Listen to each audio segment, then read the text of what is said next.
Welcome back to Naidu exam warriors YouTube channel. ఇంకెవరైనా మన ఛానల్ను సబ్స్క్రైబ్ చేసుకోకపోతే వెంటనే సబ్స్క్రైబ్ చేసుకోండి. ఖచ్చితంగా ఈ వీడియోని లైక్ చేయండి, మీ ఫ్రెండ్స్ అందరికీ కూడా షేర్ చేయండి. అలాగే ఎవరైతే రైల్వే ఎగ్జామ్స్ ప్రిపేర్ అవుతున్నారో మీరంతా కూడా నాయుడు ఎగ్జామ్ వారియర్స్ మొబైల్ యాప్ను డౌన్లోడ్ చేసుకోండి.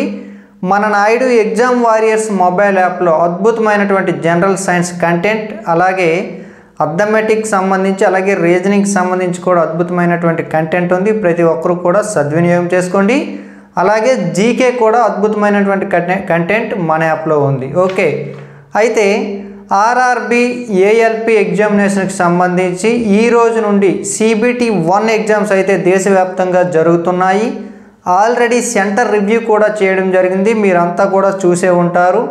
అయితే ప్రతి ఒక్కరూ కూడా అడుగుతున్నది ఏమిటంటే, ఈరోజు జరిగిన ఎగ్జామ్లో అడిగినటువంటి ప్రశ్నలు మరియు సమాధానాలు వీలైతే చెప్పండి సార్ అని చెప్పేసి కూడా చాలామంది కామెంట్ చేయడం అయితే జరిగింది.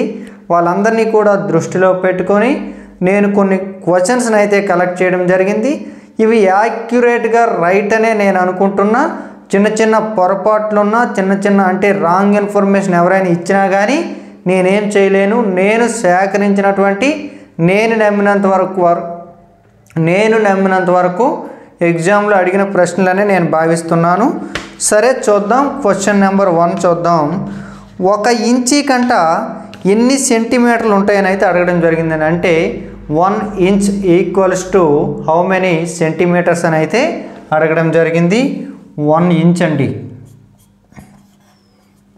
ఓకే, 1 ఇంచ్ ఈక్వల్స్ టు ఎన్ని సెంటీమీటర్లు అని అయితే ఒక ప్రశ్న అయితే అడగడం జరిగింది. 2.54 సెంటీమీటర్స్ అయితే 1 ఇంచ్ అని చెప్పేసి అయితే మనం అర్థం చేసుకోవచ్చు. మరొక క్వశ్చన్ ఏమిటంటే, ఇండియాలో అత్యధిక వర్షపాతం నమోదయ్యే ప్రాంతం ఏంటని అయితే అడగడం జరిగిందండి. రెయిన్ఫాల్కి సంబంధించి ఇండియాలో అత్యధిక వర్షపాతం నమోదయ్యే ప్రాంతం ఏంటనైతే ఒక ప్రశ్న అయితే అడగడం జరిగింది. ఏమిటంటే ఆన్సరు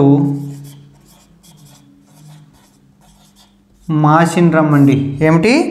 మాసిన్రామ్. ఎక్కడుందంటే మేఘాలయ. ఓకే, మేఘాలయ. నెక్స్ట్ మరొక క్వశ్చన్ ఏమిటంటే, డిఆర్డిఓ హెడ్ క్వార్టర్స్ ఎక్కడ ఉంది? DRDO. Okay, DRDO head quarters ఎక్కడ ఉన్నదని అయితే ఒక ప్రశ్న అయితే అడగడం జరిగింది. ఎక్కడ ఉన్నదంటే న్యూఢిల్లీ అండి. Capital of India New Delhi. Okay, న్యూఢిల్లీలో ఉంది. Defence research and development organisation అండి. Defence research and development organisation యొక్క ప్రధాన కార్యాలయం హెడ్ క్వార్టర్ ఎక్కడ ఉందంటే న్యూఢిల్లీలో ఉంది. అయితే డిఆర్డిఓ యొక్క ప్రస్తుత చైర్మన్ ఎవరంటే సమీర్ వి కామత్ అండి. సమీర్ వి కామత్.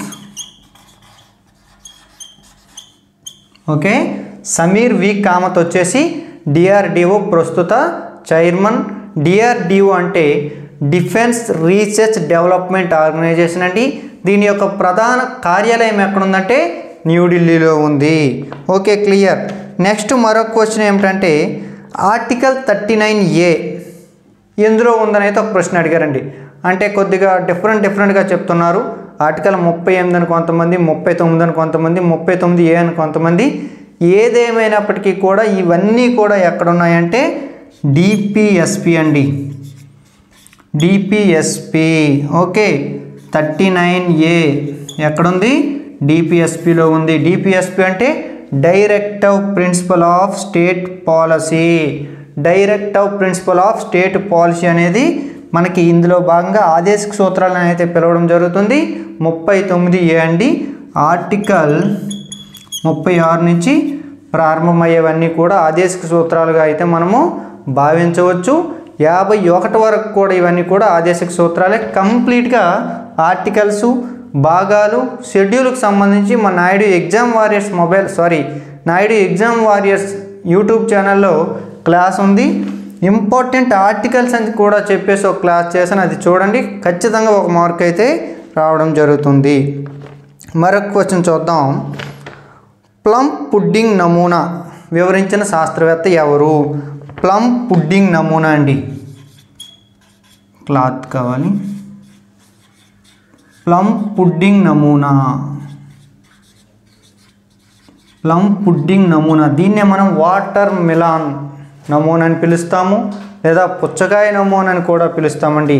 ప్లమ్ పుడ్డింగ్ నమూనా ఎవరంటే జేజే థామ్సన్ అండి,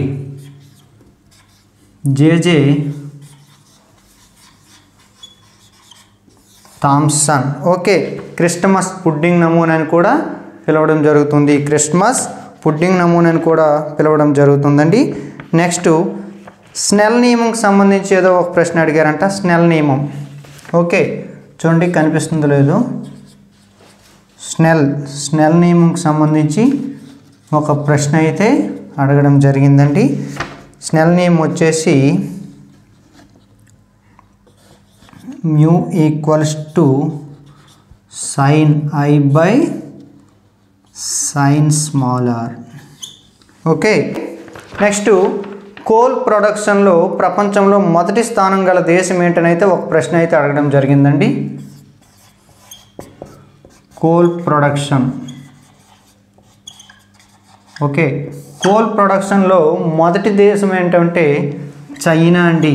సో నెక్స్ట్ క్వశ్చన్ ఎలాగ అడిగే అవకాశం ఉంటుందంటే ఇండియా ఏ ప్లేస్లో ఉందని కూడా ప్రశ్న అడిగే అవకాశం ఉంటుందండి. సెకండ్ వచ్చేసి ఇండియా. ఓకే, ఫస్ట్ ఎవరు? చైనా, సెకండ్ ఇండియా, థర్డ్ వచ్చేసి యుఎస్ఏ, ఇవి మనము తెలుసుకుంటే సరిపోతుంది. ఓకే, నెక్స్ట్ చూద్దాం. అలాగే ఒకవేళ ఇండియాకి సంబంధించి మీకు ఏదైనా డౌట్ వస్తే, ఇండియాకి సంబంధించి డేటా ఏమైనా తెలుసుకోవాలనుకుంటే ఇటీవల ఎన్నికలు కూడా జరిగాయండి. ఇండియాలో హైయెస్ట్ కోల్ ఎక్కడ ప్రొడక్షన్ అవుతుందంటే జార్ఖండ్ అండి. ఓకే, హైయెస్ట్ ఎక్కడ? జార్ఖండ్. సెకండ్ ఎక్కడ? ఒడిస్సా. ఓకే, థర్డ్ వచ్చేసి ఛత్తీస్గఢ్ ఉంటుంది. నెక్స్ట్ చూద్దాం. పానిపట్ యుద్ధానికి సంబంధించి ఒక ప్రశ్న అడిగాడంటే అది ఏ పానిపట్ యుద్ధమో నాకు కరెక్ట్గా చెప్పలేదు. పానిపట్టు యుద్ధం ఎక్కడ జరిగింది? పానిపట్టు వద్ద జరిగింది. ఓకే, పానిపట్టు యుద్ధము. ఫస్ట్ వార్ వచ్చేసి 1526 ఫస్ట్ది. అలాగే సెకండ్ది 1556, థర్డ్ది వచ్చేసి 1761. ఓకే, ఫస్ట్ది బాబర్ మరియు ఇబ్రహీం లోడి మధ్య జరిగింది. సెకండ్ది అక్బరు మరియు హేము మధ్య జరిగింది. థర్డ్ది వచ్చేసి మరాఠాలు ఆఫ్ఘన్ మధ్య అయితే జరిగింది. నెక్స్ట్ చూద్దాం. ఎస్ఎస్బి డైరెక్టర్ ఎవరు? ఎస్ఎస్బి డైరెక్టర్ ఎవరంటే మోహన్ ప్రసాద్ అండి, అమృత్ మోహన్ ప్రసాద్.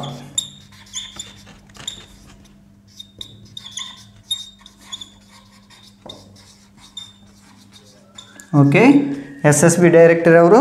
అమృత్ మోహన్ ప్రసాద్.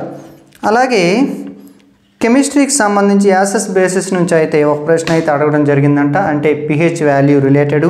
అలాగే ఫిజిక్స్కి సంబంధించి లెన్స్ రిలేటెడ్ కూడా ఒక ప్రశ్న అయితే అడగడం జరిగింది. అలాగే మరొక క్వశ్చన్ ఏంటంటే పీరియాడిక్ టేబుల్లో నోబెల్ గ్యాసెస్ ఏ గ్రూప్కి చెందినవని అయితే ఒక ప్రశ్న అయితే అడగడం జరిగిందండి. పీరియాడిక్ టేబుల్లో నోబెల్ గ్యాసెస్ ఏ గ్రూపుకి చెందిందని అయితే ఒక ప్రశ్న అయితే అడగడం జరిగిందండి. సో 18th గ్రూప్ అండి. Okay, right answer is 18th group.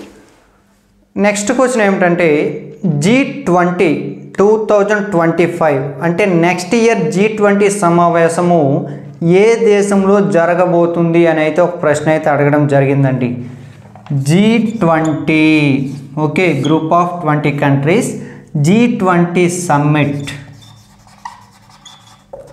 G20 summit 2025 ఎక్కడ జరగనుందని అయితే ఒక ప్రశ్న అయితే అడగడం జరిగిందండి. ఎక్కడ జరగనుందంటే దక్షిణాఫ్రికా అండి. దక్షిణాఫ్రికా జరగనుంది. దక్షిణాఫ్రికాలో జరగనున్నది. చాలా ఇంపార్టెంటు. అయితే ఈ దక్షిణాఫ్రికాలో జరగబోయే G20 ఎన్నవ సమ్మిట్ అంటే 20th అండి. 20వ సమావేశము G20 2025 దక్షిణాఫ్రికాలో జరగనుంది. అయితే 2024 అంటే 19th సమ్మిట్ ఎక్కడ జరిగిందంటే బ్రెజిల్లో జరిగిందండి. ఓకే, బ్రెజిల్లో రియో డిజనీరోలో జరిగిందండి. రియో డిజనీరోలో మనకి 90th G20 సమ్మిట్ 2024 జరిగింది. అంటే ఈ సంవత్సరము ఇది కూడా చాలా ఇంపార్టెంట్. ఈ నెక్స్ట్ ఇయర్ జరగబోయే G20 ఇది ఎన్నోది అనేది కూడా చాలా ఇంపార్టెంట్. మార్కు వచ్చే అవకాశం ఉంది. మరొక ఇంపార్టెంట్ ఏమిటంటే ఇటీవల కాలంలో భారతదేశంలో ఎప్పుడు జరిగిందంటే 2023 అండి, ఢిల్లీ. ఓకే, 2023లో ఢిల్లీలో జరిగింది. అంటే ఇండియాలో జరిగింది.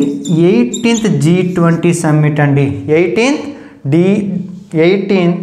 G20 సమ్మిట్ అండి. ఈ G20కి సంబంధించి మనం ఒక మండపాన్ని నిర్మించడం జరిగింది. ఆ మండపం పేరేమిటో మీరు కామెంట్ చేయగలరు. Okay, clear. నెక్స్ట్ క్వశ్చన్ చూద్దాం. నక్షత్రాలు మినుకు మినుకుమంటూ మెరుస్తాయి, మనందరికీ తెలిసిందే. అయితే నక్షత్రాలు మినుకుమంటూ మెరవడానికి గల కారణం ఏమిటి అనేది ఈరోజు ఏఎల్పిలో ఒక క్వశ్చన్ అండి. నక్షత్రాలు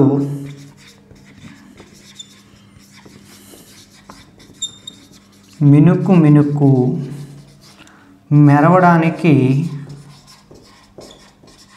కారణం ఏమిటనేది ఒక ప్రశ్న అయితే అడగడం జరిగిందండి. ఏం లేదండి, కాంతి వక్రీభవనము.